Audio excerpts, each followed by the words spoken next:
ಈಗ ಒಂದು ಹೊಸ ಟ್ರೆಂಡ್ ಈಗ ಏನಂತ ಎಂಗೇಜ್ಮೆಂಟ್ ಆಯ್ತು ಫಸ್ಟ್ ಕೊಡೋದೇ ಗಿಫ್ಟೇ ಮೊಬೈಲ್. ಆಕಿಗೆ ಒಂದು ಗಿಫ್ಟ್ ಮೊಬೈಲ್ ಕೊಟ್ಟ ಅಂದ ಕೂಡ ನಿಮ್ಮ ಅಡಿಗೆ ಮನೆ ಬೆಟ್ಟು ನೋಡಾಕ ಕೋಲ್ಯಾಗ ಕೂತ್ಕೊಂಡು ನೋಡ್ರಿ ನೀವು ಒಬ್ಬೊಬ್ರು ಹೆಣ್ಮಕ್ಳು ಹೆಡ್ತಿ ಬಕ್ ಬಾರ್ಲೆ ಬಿದ್ದಾವ ಮಾತಾಡ್ಕೊತ ಹೋಗಿ. ನೋಡ್ರಿ ನೀವು ಫಸ್ಟ್ ಕೊಡೋದ ಗಿಫ್ಟ್ ಮೊಬೈಲ್ನಾಗ ನೀನು ಚಂದ ಉಣ್ಣಿ ಚಂದ ತಿನ್ನಿ ಎಲ್ಲ ಇಲ್ಲೇ ಮಾತಾಡಿ ಮುಂದೆ ಏನು ತಿನ್ಸಕ್ಕೆ ಏನು ಉಣ್ಸಕ್ಕೆ ಏನ್ರಿ ಎಲ್ಲ ಇಲ್ಲೇ ಮಾತಾಡಿ ಒಂದೊಂದು ಹಲೋ ಹಲೋ ಅನ್ಕೊಂಡು ಟವರ್ ಬರ್ಲಾಕ ಕೊಂಬಿ ಮ್ಯಾಗ ತಿರುಗಾಡಂದ ಕೊಂಬಿ ಮ್ಯಾಗ ಬಿದ್ದು ಸತ್ತು ಹೋಗ್ಯಾವ. ಸೊ ಏನ್ರಿ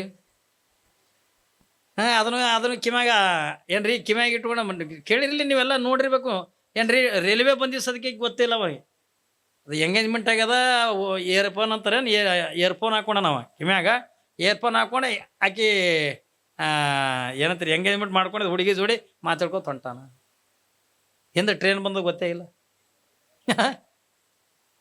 ಈಕೆ ಅಕ್ಕ ಹೇಳಕತ್ತಾಳ ನೀ ಹಂಗಾತಿದ್ದೀನಿ ಹಿಂಗಾತಿದ್ದೀನಿ ಅಂದ ನಿನ್ನ ನೋಡಿದ್ರೆ ತೇಡ್ ಸಲ್ಮಾನ್ ಖಾನಾಗ ನೋಡ್ದಂಗೆ ಅಕ್ಕದ ಹಂಗೆ ಇದು ನೋಡ್ತೆ ಕೆಟ್ಟ ಕರಿಮಾರಿದು. ಹುಚ್ಚಿ ನೀ ಏನೇನು ಕಮ್ಮಿ ಇದೆ ನೀ ಐಶ್ವರ್ಯ ರೈಕಿತೆ ನೀನೇ ಮುಂದಿದೆ ತಿವ ಅಂತಾನ.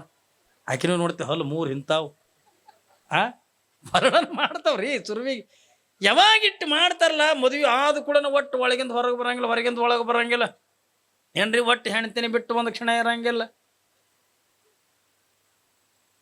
ಒಟ್ಟು ಹೊರಗೆ ಬರಲ್ಲ. ಅವ್ರ ಗೆಳೆಯರು ಕೇಳ್ತಾರೆ ಯಾಕೆ ಒಮ್ಮಲೆ ಒಟ್ಟು ಹೊರಗೆ ಬರ್ಲಾಗಿದಲ್ಲ. ನಾ ಎಲ್ಲ ಬರ್ಬೇಕತ್ತೀನಪ್ಪ ನಮ್ಮ ಮನೆಗೆ ಬಿಡಲಾಗಿರತ್ತ.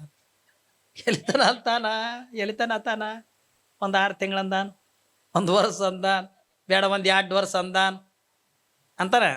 ಯಾಕ್ರಿ ಸುರಿ ಬಂದ ದಿವಸ ಯಾಕೆ ಡೋಸ್ ಕೊಟ್ಟಿರ್ತಾಳೆ ಇವನಿಗೆ. ಏನು ಕೊಟ್ಟಿರ್ತಾಳ ಏನ್ರಿ ನಿಮಗೇನು ಇದ್ರು ನಾವು ಸತ್ಯ ಬಿಡ್ತಾನೆ ಅಂತಾನೆ ಹೊತ್ಕೊಟ್ಟು ನಿನಗೇನ್ರಿ ಅದು ನಾವು ಉಳಿತಂದು ಮಾಡಿದ್ದೀನಿ ನಾನು ಸತ್ಯ ಬಿಡ್ತೀನಿ ಅಂತ. ಇದೇ ಹುರುಪನಾಗ 6 ತಿಂಗಳು ತಿರುಗಾಡ್ತಾವ ಇವು ಏನ್ರಿ.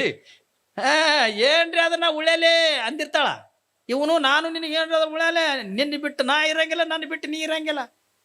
2 ವರ್ಷ ಆಯ್ತಂದ್ರ ಏನ್ರಿ ಮೊದಲೇನಂದಿರ್ತಾವ ನಿನ್ನ ಬಿಟ್ಟು ನಾ ಇರಂಗೆ ಆಗಲ್ಲ ನಿಮ್ಮನ್ನ ಬಿಟ್ಟು ನನಗೆ ಇರಂಗೆ ಆಗಲ್ರಿ ಅಂದವ. 2 ವರ್ಷ ಆಯ್ತ ತಿಳ್ಕೊ. ಒಂದು ನೀರು ಇರಬೇಕು ಇಲ್ಲಾರ ನಾರೇ ಇರಬೇಕು. 2 ವರ್ಷನಾಗೆ ಒಂದು ನೀರು ಇರಬೇಕು ಇಲ್ಲಾರ ನಾರೇ ಇರಬೇಕು. ನನಗೆ ಸಾಕಾಗಿ ಹೋಗ್ಯದ. ಯಾಕಂದ್ರೆ ನೀವು ಹೌದ್ರ ಸುಮ್ಮಿರಂಗಿಲ್ಲ. ಅವಾಗ ರಾತ್ರಿ ಟ್ಯೂಷನ್ ಹೇಳ್ತಿರಲ್ಲ ನೀನು ಕಟ್ಕೊಂಡ್ರು ಬಂಗಾರಲ್ಲಿ ಅಲ್ಲಿ ಒಂದು ಬೆಳ್ಳೆಲ್ಲ ಒಂದು ಸೀರೆಯಲ್ಲಿ ಅದು ಅಲ್ಲೇ ನಿಮ್ಮ ಅಪ್ಪ ಹಂಗಂತ ನಿಮ್ಮ ಅವ್ವ ಹೆಂಗಂತ ನಿಮ್ಮ ಅಣ್ಣ ಹಂಗಂತ ನನಗೆ ಈ ಮನೆಗೆ ಸಾಕಾಗಿ ಹೋಗ್ಯದ. ಊರನ್ನು ಹೊಲ ಮಾರು ಸಿಂದಿಗೆ ಮನೆ ಕಟ್ಟೋನ ತಿಳ್ಕೊಳೋದು. ಯಾವಾಗ ಕೊಯ್ ಬೆಳಗಾನ ಹೋದ್ರಲ್ಲೇ ಕೌದಿ ತೊಗೊಂಡು ಲಕ್ಷ್ಮಿ ಗುಡಿ ಕಡೆ ಬರ್ತದೆ. ಕೌದಿ ತೊಗೊಂಡು ಲಕ್ಷ್ಮಿ ಗುಡಿಗೆ ಯಾಕೆ ಮಲ್ಯಾಕ ಎಲ್ಲಿಗೆ ಹೊಂಟಿದೆ ಗುಡಿಗೆ ಹೊಂಟಿದಕ್ಕೆ ಯಾಕೆ ಮಕ್ಕಳಕ್ಕೆ ಅಲ್ಲೋ ಮತ್ತು ಮನೆಗೆ ಬಿಡಲಾಗಿರೋದು ಎಲ್ಲಿ ಮನೆ ಓ ಯಪ್ಪ ಸುಮ್ಮ ಲಕ್ಷ್ಮಿ ಗುಡಿ ಮುಂದೆ ಒಂದು ಬೈಸಾಕ ಟಾಲಿಸ್ ಗಿಲ್ಸ್ ಹಾಕ್ಯಾರ ಆರಾಮ್ ಮಕ್ಕೋತೀನಿ ಗಾಳಿ ಮುಗಿತಲ್ಲ ಸಂಸಾರ.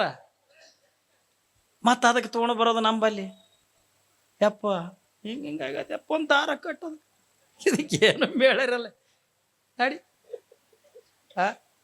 ಇಟೇಲ್ರಿ ಸಂಸಾರ. ಬಹುಶಃ ಇದನ್ನೆಲ್ಲ ಕಣ್ಕೊಂಡ ಬಹುಶಃ ಬಸವಣ್ಣನ ಜೀವನದಾಗೂ ಹಿಂಗೆ ಆಗಿರ್ಬೇಕಲ್ಲ. ಅದಕ್ಕಾಗಿ ನಿಂದು ವಚನ ಬರೆದನ ಸಂಸಾರವೆಂಬ ಬಲಿಯಲ್ಲಿ ಸಿಲುಕಿದನಯ್ಯ ಎನ್ನನ್ನು ಕಾಯಯ್ಯ ಕೂಡಲ ಸಂಗಮ ದೇವ ಇದ್ರೊಳಗೆ ಹುರುಳಿಲ್ಲೋ ಯಪ್ಪ ಅಂದ.